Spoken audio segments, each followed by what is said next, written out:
Welcome to the Style and Strategy Podcast, where personal brand meets leadership and style. I'm Sonya, a personal brand and style coach who's been exactly where you are, juggling career and business success, personal growth, and finding a style that truly fits. After decades in corporate leadership, I've learned that showing up isn't just about what you do. It's about how you align who you are and how the world sees you. This season, I'm bringing you practical strategies, bold insights, and honest conversations to help you amplify your presence, unlock your next level, and lead with clarity and confidence. Let's dive in. Welcome back to the Style and Strategy Podcast. I'm Sonya, your host, and in today's episode, I want to take you inside something that has been on my mind lately, and that's in my wardrobe, of course. So recently, I took 5 pieces to the tailor. Not because they were worn out, not because they were cheap or trendy. It was actually the opposite.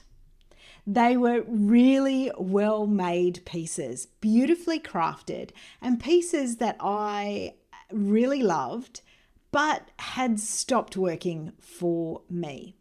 And I really wasn't ready to let them go. And so what I realized was that sometimes the most powerful style shifts isn't what you're buying next, but what you refuse to let go of. And I'm sure many of you have been there before when you've had a look in your wardrobe. There's been pieces that it's been really difficult to shift them out of the wardrobe because you're not wearing them anymore, but knowing that there's something about them that you really want to keep.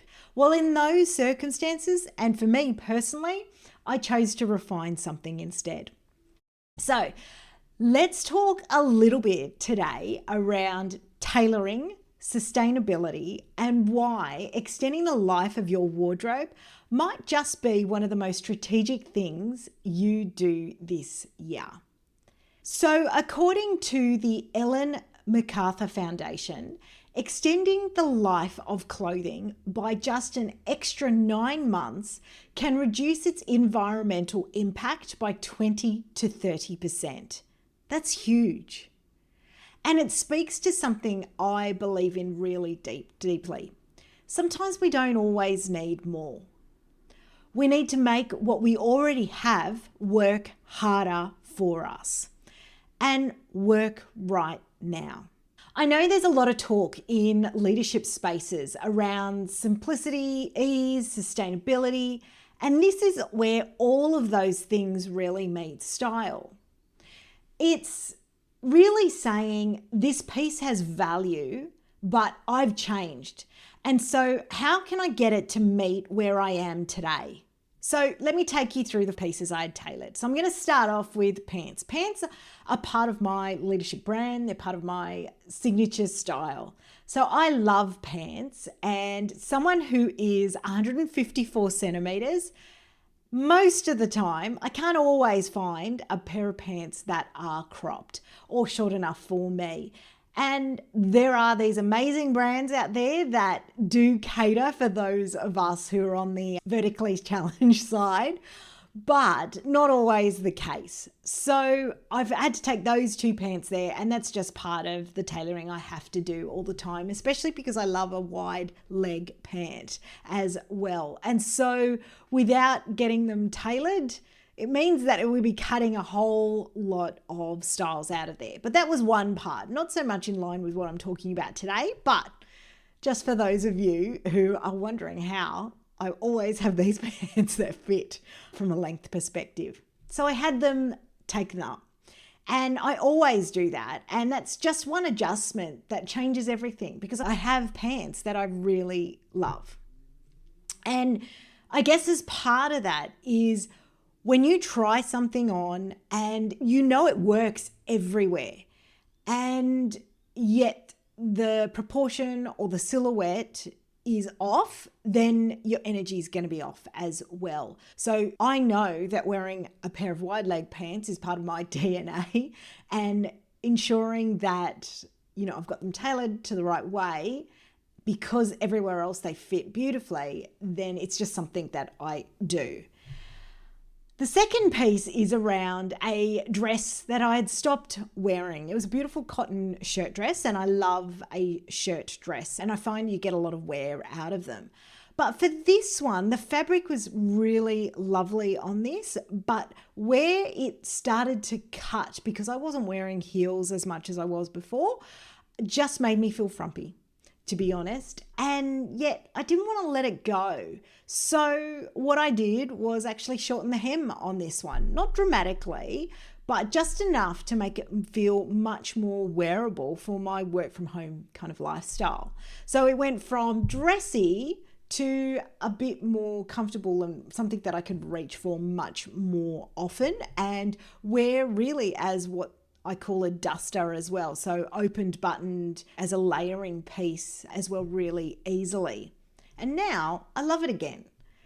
The third piece that I had that I wasn't reaching for anymore was a bias cut skirt. And for this, the fabric and the color are amazing. It was a beautiful emerald green. It was really the fact that, like many women out there, I felt like it was cut on the bias a little bit too much for me, and I just didn't feel comfortable in it anymore. And I know that's something a lot of my clients can relate to.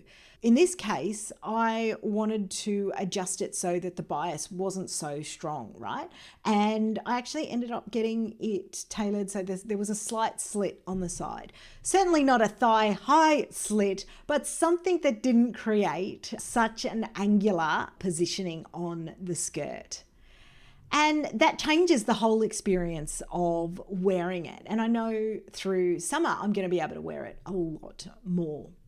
I always tell my clients that you really want to focus on what you want to highlight. What are your attributes? What are the bits that we want to focus on? And not so much on those areas that take away from the joy. But I'm also a realist, and I know that many of us struggle with those areas. And I am not a stranger to that either. And if it doesn't feel right, then it's about trying to adjust and work out, well, where are those attributes and where do you want to draw that attention to next? So these are my 3 examples of where tailoring has come into play. And it's not about necessarily fixing mistakes. So when I say mistakes, so I don't want you to think about, I had this piece, it was a mistake, I shouldn't have bought it.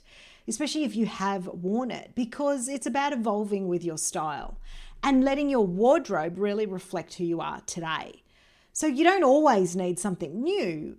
And don't get me wrong, right? I love a new piece and I love beautiful quality clothing. But what I love even more is looking at what's already in my wardrobe and asking, can I style it differently? Can I make one adjustment to wear it more? Can I align it with the version of me today and not the one from yesterday? And that's really where sustainability can meet leadership presence. Because when you dress from alignment, everything else feels easier. You end up shopping less, you waste less, you trust yourself more. And honestly, you stop feeling like you're falling behind. So if you're staring at a wardrobe full of almosts, pieces you used to love or wish still worked, then pause before you donate and discard and ask yourself, can it be shortened? Could it be softened? Could it be simplified? Can this be tailored to who I am now, not who I was? And if you're ready to stop second guessing and start building a wardrobe that really reflects your leadership, that's exactly what we do within my program Activate. We build a system that gives you the clarity so tailoring becomes part of the strategy and not a last resort. Thanks for tuning in this week, and I'll see you in the next episode.